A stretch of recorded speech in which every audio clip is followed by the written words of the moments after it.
जय हिंद दोस्तों, स्वागत है आप सभी का आपके अपने यूट्यूब चैनल जैकपुर पे। तो आज का ये वीडियो काफ़ी इंपॉर्टेंट होगा क्योंकि आज के इस वीडियो में हम लोग क्लास 11 के इंग्लिश कोर का पहला चैप्टर जो है आपका प्रोज से द पोर्ट्रेट ऑफ लेडी, इसका क्वेश्चन आंसर करेंगे। आप लोग टेस्ट भी लगा सकते हो हमसे पहले आंसर करके, या नहीं तो अगर आप पहली बार वीडियोज़ देख रहे हो, पहली बार अंग्रेज़ी पढ़ रहे हो, तो आप उसको प्रैक्टिस भी लगा सकते हो। ठीक है, तो आज के इस वीडियो में हम थोड़ा सा डिफरेंट तरीके से पढ़ाने वाले हैं। हो सकता है कि ऐसा आप लोगों को किसी भी यूट्यूब चैनल पे देखने को ना मिले। अगर आप लोग कमेंट करोगे कि आज का ये वीडियो आपको कैसा लगा, ज़्यादा से ज़्यादा लाइक करोगे और शेयर करोगे दोस्तों को, तो जैसा आप लोग बोलोगे फिर मैं लगातार आप लोगों को इस तरह के वीडियोस बनाकर लाऊंगा। ठीक है, तो प्लीज़ हमें कमेंट बॉक्स में ज़रूर बताइएगा। चलिए देखिए, सबसे पहला सवाल आपके स्क्रीन पर आ चुका है। पहले सवाल में देखिए आपसे पूछा गया है कि why did the grandmother keep one hand on her waist, यानी कि जो दादी माँ ने अपनी कमर पर एक हाथ क्यों रखा। आपके पास ऑप्शन है, देखिए ऑप्शन है टू सिट यानी कि बैठने के लिए, टू बैलेंस हर स्टूप यानी कि अपने झुकाव को संतुलित करने के लिए। होता है ना, कोई इंसान झुक जाता है तो उसको मतलब वो गिरे ना, इसलिए कमर पे हाथ रख लेता है। टू डांस नृत्य करने के लिए, या फिर टू स्लिप यानी कि सोने के लिए। तो बताइए इसका जो आंसर होगा वो क्या हो सकता है। इस सवाल का जो आंसर होगा वो क्या होगा। तो देखिए, जो इसका आंसर होगा, जो दादी माँ जो थी अपनी कमर पर हाथ क्यों रखा था इसने, टू बैलेंस हर स्टूप यानी कि अपने झुकाव को संतुलित करने के लिए। तो ऑप्शन बी हमारा यहाँ पे करेक्ट आंसर हो जाएगा। ठीक है, तो आशा करते हैं कि आप लोगों को समझ में आ गया होगा।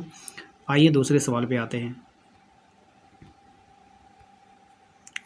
देखिए दूसरा सवाल आपके स्क्रीन पर आ चुका है।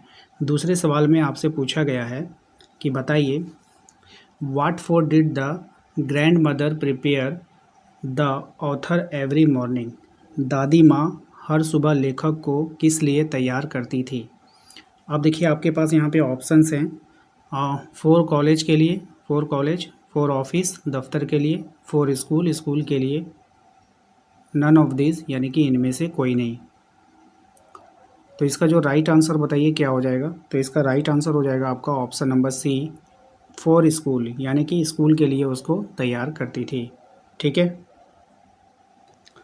क्वेश्चन नंबर 3 पे आइए। कह रहा है कि my grandmother's portrait hung above the mantelpiece in the drawing room seems he was, मेरे दादाजी का चित्र ड्राइंग रूम में सेल्फ के ऊपर टंगा था। इसका मतलब है कि वह, इसका मतलब है कि वह, ठीक है, क्या हुआ। डेड यानी कि मृत थे, एलिव यानी जीवित थे, ग्रेट पर्सनालिटी यानी कि एक महान व्यक्ति थे, नन ऑफ दीज इनमें से कोई नहीं। तो इसका जो राइट आंसर हो जाएगा वो हो जाएगा आपका ऑप्शन नंबर ए, डेड थे यानी कि मृत हो चुके थे। ऑप्शन नंबर ए हो जाएगा। क्वेश्चन नंबर 4 में कह रहा है कि narrator's grandmother had been old and wrinkled, है ना, कथावाचक की दादी माँ बूढ़ी और झुर्रियों वाली थी। ठीक है, कितने वर्षों से थी, for 10 years, for 15 years, for 20 years, for 25 years. इसका सही जवाब हो जाएगा फॉर 20 ईयर्स यानी कि 20 वर्षों से। ऑप्शन नंबर सी हो जाएगा। ठीक है, आशा करते हैं कि आप लोगों को अभी तक सारा सवाल, 4 सवाल मैंने बताया, चारों समझ में आ गया होगा। क्वेश्चन नंबर 5, क्वेश्चन नंबर 5 में पूछा गया है the grand mother accompanied her family to see off and receive, दादी माँ अपने परिवार के साथ विदा करने और स्वागत करने जाती थी। किसको, यानी ग्रैंडसन को यानी पोते को, ग्रैंड डॉटर यानी पोती को, सन यानी बेटे को, डॉटर यानी बेटी को।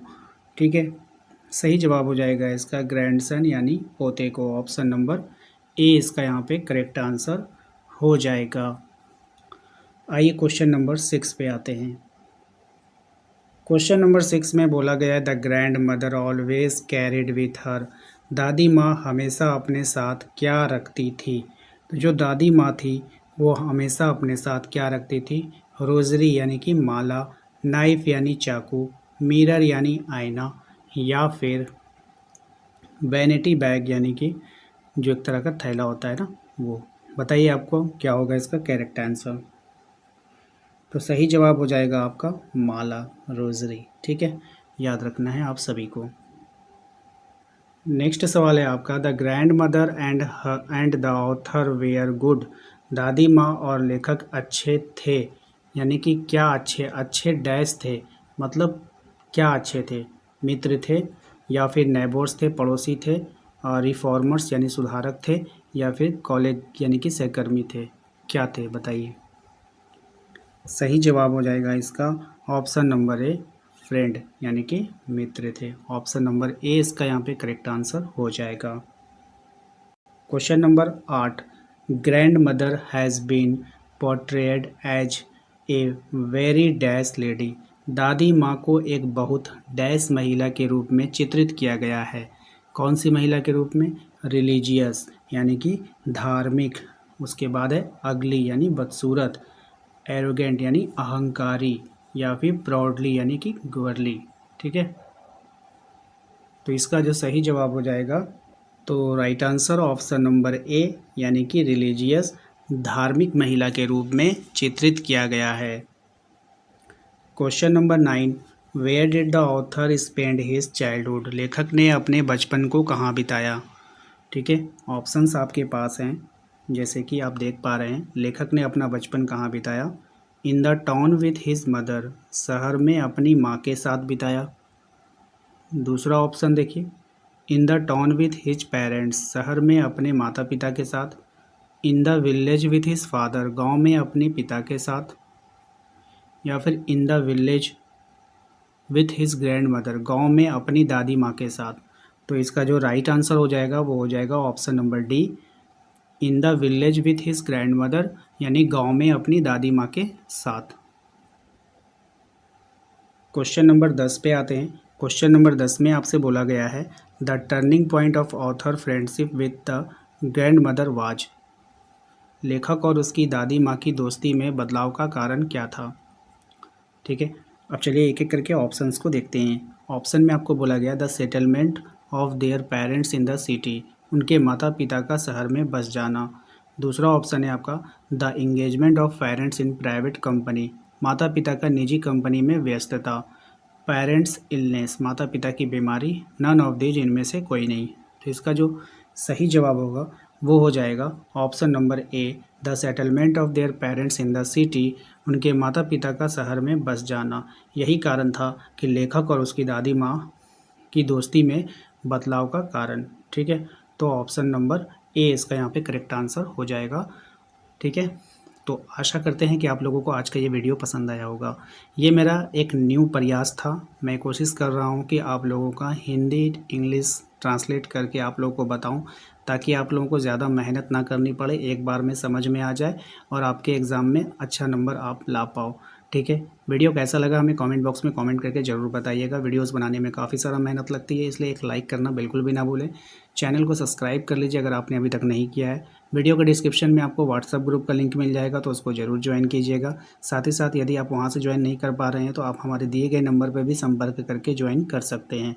मिलते हैं नेक्स्ट अगले वीडियो में। Thank you.